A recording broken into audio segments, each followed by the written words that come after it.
Hello hi అండి, ఎలా ఉన్నారు? Welcome back to our YouTube channel Brithra vlogs. ఈరోజు అయితే మునగాకు విత్ కరివేపాకు పొడి అయితే మీకు చూపిస్తాను. చాలా అంటే చాలా హెల్త్ బెనిఫిట్స్ ఉన్న ఈ కరివేపాకు అండ్ మునగాకు పొడి ఎంతో ఈజీగా మన ఇంట్లోనే ప్రిపేర్ చేసుకోవచ్చు. సహజంగా చెప్పాలంటే కూరలో కరివేపాకు వేస్తామే కానీ మనం తినడం చాలా తక్కువ. అంతెందుకు, నేను ఏ కూరలు చేసినా కూడా కరివేపాకు వేయడానికి ఇష్టపడను. ఎందుకంటే నాకు ఆ టేస్ట్ అంతగా నచ్చదు. అందులోనూ బ్రిత్ర పుట్టినప్పటి నుంచి నేను కరివేపాకు తినడం చాలా వరకు తగ్గించేశాను. మన హెల్త్కి ఎంతో సపోర్ట్ చేస్తే ఈ కరివేపాకును మనం ఇలా తినకుండా వదిలేస్తే ఎలా చెప్పండి? అందుకే నేనైతే ఈరోజు ఒకటే ఫిక్స్ అయిపోయాను. కరివేపాకు విత్ మునగాకులు కలిపి పొడి చేసి ఇంట్లో పెట్టుకుంటే ఎప్పుడైనా సరే తినొచ్చు కదా. కర్రీలో ఎలాగో తినము, ఇలా పొడి చేసుకొని పెట్టుకుంటే ఎప్పుడు కావాలంటే అప్పుడే తినేయచ్చు. అందుకే నేను ఈరోజు మునగాకు విత్ కరివేపాకు పొడి అయితే ప్రిపేర్ చేస్తున్నాను. ముందుగా అయితే ఒక కడాయి తీసేసుకొని మనం రెగ్యులర్గా యూస్ చేసే ఆయిల్ పోసేసుకొని అందులోకి గుప్పెడంత ధనియాలు అండ్ గుప్పెడంత పల్లీలు వేసి ఇలా దోరగా వేయించాలి. అందులోనే కొంచెం ఒక 2 టేబుల్ స్పూన్ అంత జీలకర్ర కూడా వేసేసి అది కూడా ఫ్రై చేసుకోవాలి. మరీ బ్లాక్ అవ్వద్దు, జస్ట్ మీడియం అలా గోల్డెన్ బ్రౌన్ కలర్ వచ్చేంత వరకు ఫ్రై చేసేసుకోండి. నేను కారంకి బదులుగా ఎండుమిర్చి అయితే వాడుతున్నాను. ఎండుమిర్చి కూడా ఒక గుప్పెడంత తీసేసుకొని అవి కూడా అందులోకి వేసేసి బాగా ఫ్రై చేసేసుకోవాలి.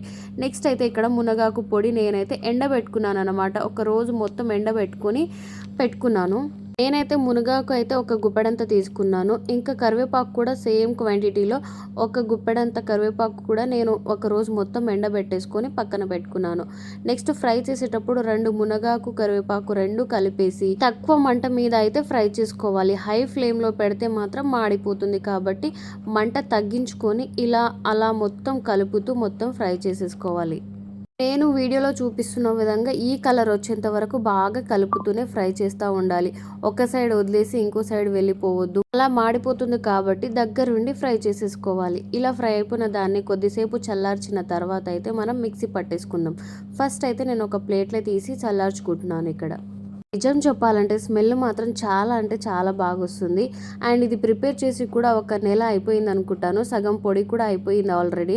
చాలా అంటే చాలా బాగుంది. వేడి వేడి అన్నంలోకి వేసుకొని తింటే నిజంగా చాలా బాగుంది. కొంచెం నెయ్యి ఇష్టం ఉన్న వాళ్ళు కూడా పొడితో పాటు నెయ్యి వేసుకొని తింటే నిజంగా అద్భుతం అని చెప్పొచ్చు. అంత బాగుంది పొడి. హెల్త్కి హెల్త్ సరిపోతుంది. ఇంకా మనకు టేస్ట్ కొంచెం అటు ఇటు అనిపిస్తుంది కదా అప్పుడప్పుడు హెల్త్ ఇష్యూస్ వల్ల. ఎవరు బాగాలేనప్పుడు చేదుగా ఉన్నప్పుడు కూడా ఈ పొడి అన్నంలోకి వేసేసుకొని తింటే నిజంగా అద్భుతం అనే చెప్తాను. చాలా అంటే చాలా బాగుంది. మీరు ఎక్కువగా ప్రిపేర్ చేయకుండా కొంచెం క్వాంటిటీలో ప్రిపేర్ చేసుకొని ఒకసారి ట్రై చేయండి. డెఫినెట్గా మీకైతే నచ్చుతుంది. అండ్ ఇక్కడ నేనైతే మిక్సీ పట్టుకుంటున్నాను. నేను మొత్తం ఒకేసారి కాకుండా కొంచెం కొంచెం అయితే మిక్సీ పట్టేసుకుంటున్నాను. నాకైతే చాలా బాగా నచ్చింది. మిక్సీ పట్టే ముందు అయితే మనకు టేస్ట్కు తగ్గంత అయితే సాల్ట్ వేసేసుకోండి. నేనైతే ఒక మిక్సీ జార్కి 1 స్పూన్ వేసేసుకున్నాను. 2 సార్లు పట్టుకున్నాను. 2 సార్లకి 2 స్పూన్ల సాల్ట్ అయితే కలుపుకున్నాను. ఇక్కడ చూడండి, అసలు స్మెల్ మిక్సీ పట్టినాక ఇంకా అద్భుతంగా వస్తుంది.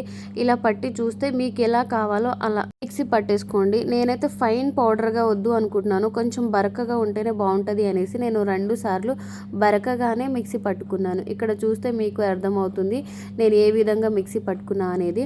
నాకైతే నేను చేసిన ప్రాసెస్కి ఇంత పొడి అయితే వచ్చిందన్నమాట. ఇప్పుడైతే నేనైతే కొత్త బాక్స్ తీసుకున్నాను. ఎందుకంటే ఇది అసలు చాలా వాల్యుబుల్ అనిపించింది నాకు. ఇక మునగాకు కరివేపాకు పొడి అయితే కరివేపాకు ఈజీగానే దొరికింది, కానీ మునగాకు మాత్రం చాలా కాస్ట్లీ అన్నమాట. నాకు ఇప్పుడే తెలుసు. ఫస్ట్ టైం నేను మునగాకు తినడం కూడా. అది కూడా డైరెక్ట్గా తినలేం కాబట్టి పొడి చేసుకొని తింటే ఈజీగా తినేయచ్చు. మునగాకు చాలా కాస్ట్లీగా దొరికింది కాబట్టి నేను ఈ పొడిని అయితే ఒక మంచి డబ్బాలో అయితే ప్యాక్ చేసి పెట్టుకుంటాను. మీరు కూడా చేసుకోవాలనుకుంటే నా ప్రాసెస్ ఫాలో అయిపోండి. అండ్ ఈ వీడియో నచ్చితే మాత్రం ప్లీజ్ లైక్ ఇవ్వడం మర్చిపోకండి. బాయ్, మరి ఉంటాను.